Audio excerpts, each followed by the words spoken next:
প্রিয় ভিউয়ার্স, শখের রাজা শেখ আমারের পক্ষ থেকে দেশে বিদেশে কাছে এবং দূরে থেকে যে সকল ভাই বোন বন্ধুরা আমার চ্যানেলের সাথে সম্পৃক্ত আছেন তাদের সকলকে আন্তরিক প্রীতি ও শুভেচ্ছা জানিয়ে শুরু করছি আজকের নিত্য নতুন প্রতিবেদনটি। যাই হোক প্রিয় ভিউয়ার্স, আজকের আলোচ্য বিষয় হবে রাজহাঁসের বাচ্চা কোন ধরনের ঘাস সবচেয়ে বেশি পছন্দ করে এবং বেশি পরিমাণে খেয়ে থাকে এবং কোন ঘাসটা খাওয়ার পর তাদের স্বাস্থ্য চেহারা সুন্দর থাকে এবং পেট ভরে থাকে বেশি।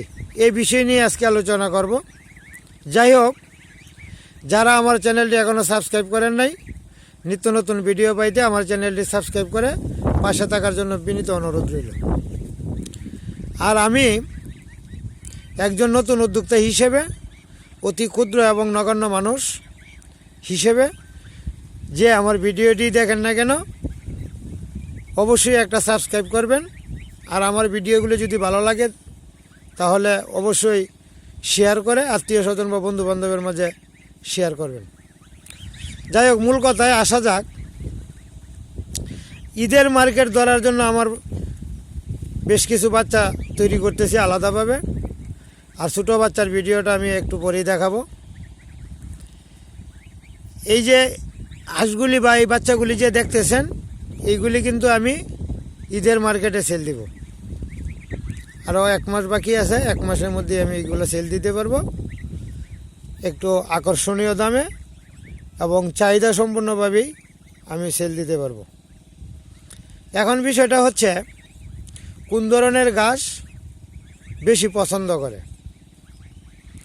এখানে দেখেন প্রিয় ভিউয়ার্স, একটা চিকন দুবরা আছে, যেটাকে আমরা লক্ষ্মী দুবরা নামে ডাকি, একদম চিকন। এই যে দুবরাগুলি খাইতেছে, পটপট শব্দ শোনা যায়। এই যে এখানে আছে চিকন যে দুবরাগুলি আছে, এই দুবরাগুলি ওরা বেশি পছন্দ করে। ওই দুবরাটা যদি খেয়ে থাকে তাহলে ওদের স্বাস্থ্য ভালো থাকে, গ্রোথ বেশি আসবে। এটা গেল একটা বিষয়। আর একটা বিষয়, এই দুবরাটা ছিঁড়তে খুব সহজ, ছিঁড়ে পেলে পর্যাপ্ত পরিমাণে এরা পছন্দ করে এই চিকন দুবরাটা। এছাড়া খেতাবুরি নামে একটা দুবরা আছে ঘাস, ওই ঘাসটা অতীব গায়ের নরম, এই দুবরাটা ওরা বেশিরভাগ পছন্দ করে থাকে। আর একটা বিষয় আপনাদের সাথে শেয়ার করি, সেটা হচ্ছে ঘাসের পাশাপাশি ফিড খাবার, যেটা বড় খাদ্য, যেটা এটা অবশ্যই দিতে হবে। আর আমার এখানে যে বাচ্চাগুলি আছে, ফিড খাবার আমি দিই 2 বার, আর ধান এটা পর্যাপ্ত পরিমাণে দেওয়া থাকে, যতটুকু পরিমাণ তারা খাইতে পারে খায়, ওদের কোনো মাপ নাই। আমি ধান ছিটাইয়া রাইখে দিই, যে পরিমাণে খাইতে পারে ওরা খায়। রাত্রে কোনো খাবার দেই না, কারণ রাত্রে আমি যে বড় হাঁসের সাথে বুডিং করে রাখি, এখানে কারেন্টের কোনো ব্যবস্থা নাই, নদীর পাড়ে ঘর, তাই আমি রাত্রে খাবার দিতে পারি না, কারণ রাত্রে ওরা খাবার চোখে দেখতে পারে না, তাই রাত্রে খাবার দেই না। দিনে পর্যাপ্ত পরিমাণে খাবার দিয়ে থাকি এবং সকাল সন্ধ্যা যে টাইম আছে, সকাল থেকে সন্ধ্যা পর্যন্ত, এই টাইমের মধ্যে তারা সারাদিনই মুক্ত পরিবেশে ছাড়া থাকে।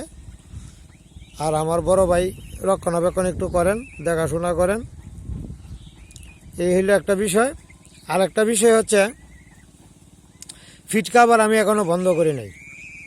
বাচ্চাটাকে একটু তুললে দেন।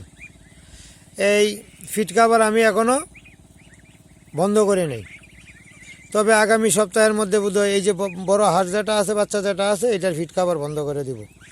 আর এইটার এটা ফিড খাবার চলবে।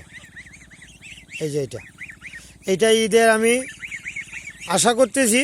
আরও আমার আরেকটা সেক্টরে আছে কিছু বাচ্চা, সব মিলাই আমার বোধহয় 225টার মতো বাচ্চা আছে। এই 225টা বাচ্চা আমি ঈদের মার্কেট ধরবো 225টা বাচ্চা দিয়ে। আর বাকি যে বাচ্চাগুলি আছে, 0 বাচ্চা এবং 5 দিনের বাচ্চা, 10 দিনের বাচ্চা, 15 দিনের বাচ্চা, এই বাচ্চাগুলি আমি আমার খামারে আরেকটা ভিডিওতে দেখাবো। ওইটা পাশে আরেকটা খামার আছে, আমার খামারটা আমি দেখাইতেছি প্রিয় ভিউয়ার্স। এই যে দেখা যায় ঘরটা, এই যে ঘরটা দেখা যায়, এই যে গাছটা সোজাসুজি যে ঘরটা, এটা হলো আমার একটা খামার। আর একটা খামার দেখা যায় এইদিকে নদীর পাড়ে।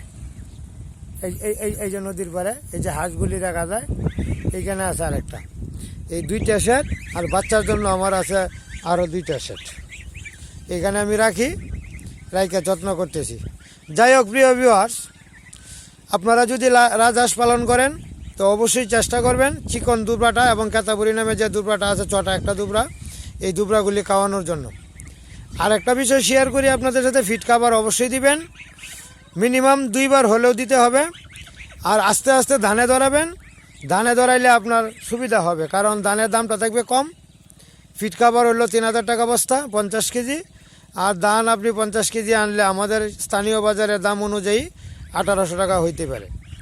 তাহলে 3000 টাকার চেয়ে 1800 টাকা দিয়ে যদি আপনি লালন পালন করতে পারেন, ব্যয়ভার, খাদ্যের যে ব্যয়ভার, এটা কমে আসবে। আর একটা বিষয় আপনাদের সাথে শেয়ার করি, সেটা হচ্ছে চুনা পায়খানা যেটা করে সাদা, এবং ঠান্ডা লাগার সম্ভাবনা বেশি থেকে আমার এইখানে একটা বাচ্চা ঠান্ডা লাগছে।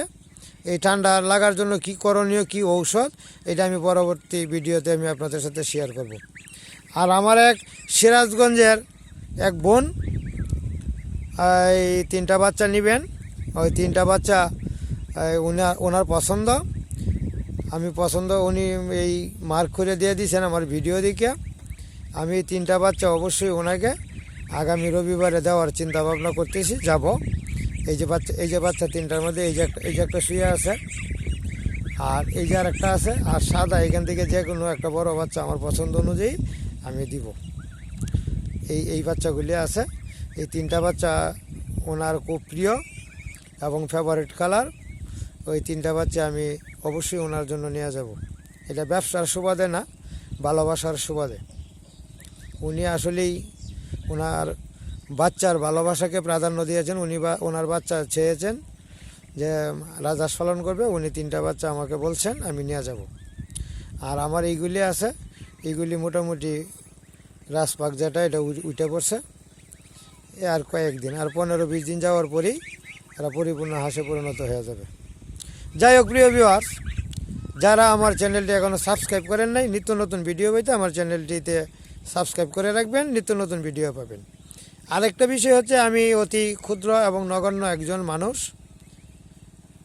দেশে অনেক বড় বড় ব্যবসা মানুষে করে, আমি এটা ব্যবসার সুবাদে আসি নাই, শখের বসেই আসছি, ভালো লাগে, তাই হাঁস জগতে চলে আসছি, রাজহাঁস সেক্টরে।